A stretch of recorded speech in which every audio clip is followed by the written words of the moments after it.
Hey guys, back again with another McFarlane Dragon review. Now we're at Series 8, the last McFarlane Dragon line. Now Series 8 seems to have a dichotomy of either the weird or the traditional, and today's dragon belongs solidly in the weird group. Now this is the Hunter Clan Dragon, of which we've seen only one other representative, back in Series 6. This clan makes a comeback here, and just like the other Hunter, it's not your usual dragon at all. Let's have a closer look. The most obvious thing is that it's an Arboreal dragon. It's a tree-dwelling inhabitant, suggesting there must have been some huge-ass trees in this universe. If you take this figure of about an inch and assume it scales to 6 feet, this dragon is about 80 feet. And if you have a dragon the size equivalent of a Brachiosaurus hanging off the branch, well, now this is a wyvern and it's not a true dragon. If you love detail and texture on your dragons, this one has it in spades. Now, this dragon has plenty of detail, some of them possibly adaptations to an arboreal lifestyle. There are plenty of spines throughout the animal, which might be an advantage to a tree-living inhabitant. For example, if you look here, you see not just the claws, the grasping claws here, but tiny spines coming off the back of each knuckle. I thought that's a pretty cool feature. You see that here, you see that very clearly here as well. The dragon has a variety of shapes and types of scale. The back is armor plated. You can see here. And these plates curl very nicely, almost like the petals of a flower, from which a barb comes off the center. Very nice.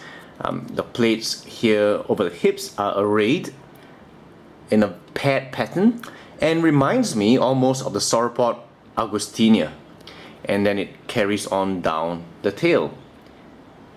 The wing arms are likewise similarly detailed, and here you can see these beautiful overlapping ridges like that. Comes out almost in a pair, almost armadillo-like. And then the texture changes as it approaches the tip onto this hooking claw.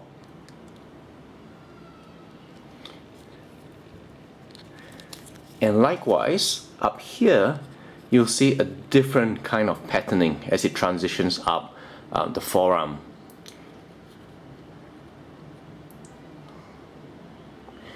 Generally, this dragon has a very crocodilian appearance in terms of its body scalation. Now you see here, it's more like scutes rather than just a simple mosaic as we've seen in other dragons. And coming up the thigh, again the texture just changes into these ridge-like scales. You can look at the toothy texture of the leg over here.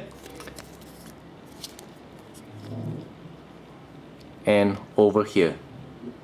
Amazing texture.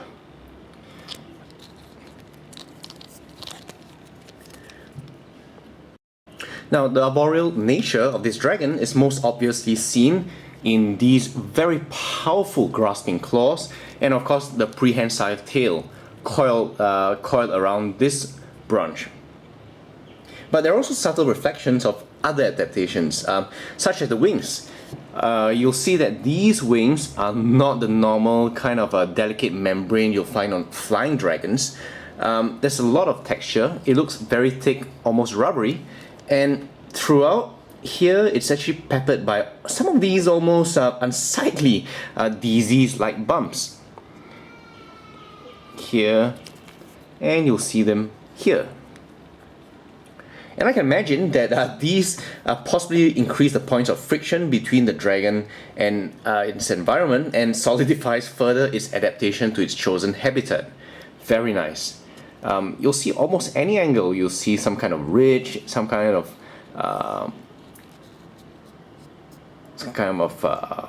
horny feature, and generally the whole dragon just feels like it's made to live up in trees and keeping it very solidly in place without falling off. Now the head itself once again, it's just a different kind of weird.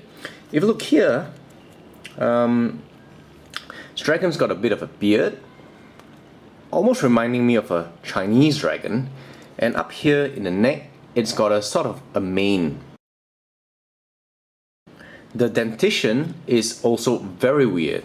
Now, coming off the points of its chin, you'll see these two upturned tusks, and it's almost like an ancient, like the reverse of an ancient Dinotherium tusk, except that it's curved upwards instead of downwards. Very dangerous looking indeed. And even the teeth seem splayed in all different directions. They're not in even rows, and that gives it a very, very dangerous appearance. But the most weird thing about this dragon is, if you look closely, you'll see, I'm not sure if you can see here in the shadow, you see that this dragon has not 2 but 4 eyes. It's a bit partially blocked by the tusk here. Yes, this dragon has got 4 eyes. Now that just really takes it into the alien realm, because evolutionarily speaking, we haven't seen other dragons with more than the usual 2. So especially if you're into cladistics, you know that this has to be descended from a different type of animal, and perhaps it evolved into a dragon wyvern form by convergent evolution. So this just looks strange. It almost looks like some kind of a... Actually, this reminds me of the Tauntaun from Star Wars. It's just that alien looking. This isn't your conventional dragon by any means. Okay, so the color scheme, generally very nice. The body is a mix of browns and ochre, which go very well with the tree motif. Fades are very nicely done. The transition from one color to the next is flawless, and it's very nice to look at, especially more so in person. The grays on the wings, and of course the beard here and up the ridges, detract a little bit from the woodland nature of this animal, lending a touch of the very somber to it. But in all areas, like I said, not just the body but even in grays, the fades are so beautiful that overall this is a dragon that won't recede in the background when it's put with your other dragons. Very nice. Just love the detail coming off here. You know, indeed, this is one of those dragons where any angle you turn, it's gonna look marvelous, and there's always going to be something to look at, some new texture or new feature to discover. Next, we talk about the base. Now, this isn't as much a base as an entire backdrop, and obviously part of a tree. And it must have been a massive tree to support the weight of this dragon. And it's not small, judging from the size of these attackers. So these attackers, well, we've got 2 optimists trying to take this dragon down. And for their size, McFarlane has clearly made an effort. And you can see there's some very nice detailing on the shield,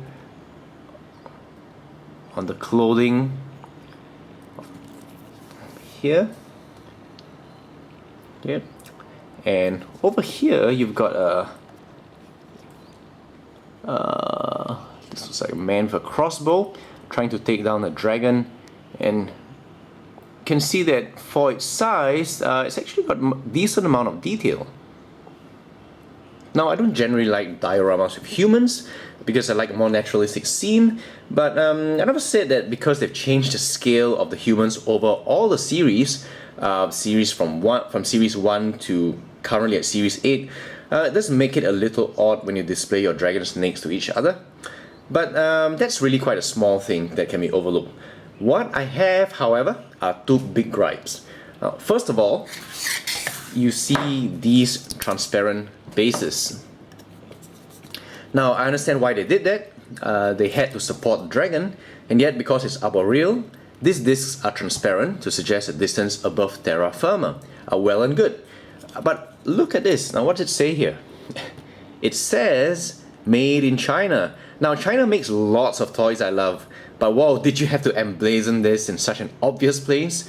This really cheapens the look of the diorama. And speaking of cheap, look at this. What you have is a slice of trunk. Now it's clear this tree must have had a huge, thick trunk with an enormous circumference, and so you couldn't make the whole tree. But if you look at it from this end, that's almost like a semicircle, and already looks like half the trunk. So such a sliver just looks bad and like an attempt to be cheap and cut cost. I think they could have given this a much gentler curve to suggest that at least there's a much bigger bulk of tree that's unseen. But other than that, I've got to say that this is one of the most unusual dragons and one of the most quirky dragons. And if you've already got other McFarlane dragons that are of the more typical kind, then you couldn't go far wrong in getting this one, because I think it's always nice to have a dragon that's a bit unusual and off the beaten track, and then that makes a very great point of visual interest in your collection, and also a great talking point. This dragon is, I think, one of the most unusual ones you can get from the McFarlane series, and if you can still get him at reasonable prices, should go for it. Particularly, again, as if you've got already other dragons that are more of typical fare. So that's it for this review. Now, I'm glad I didn't have to wait another 4 months to do this, and really I hope to get back to my usual once a month very soon. And I want to thank you all for those of you who expressed concern over my dental surgery. It's healed very nicely, and I'm going to be back in action soon. So till then, I'm going to see you hopefully very shortly.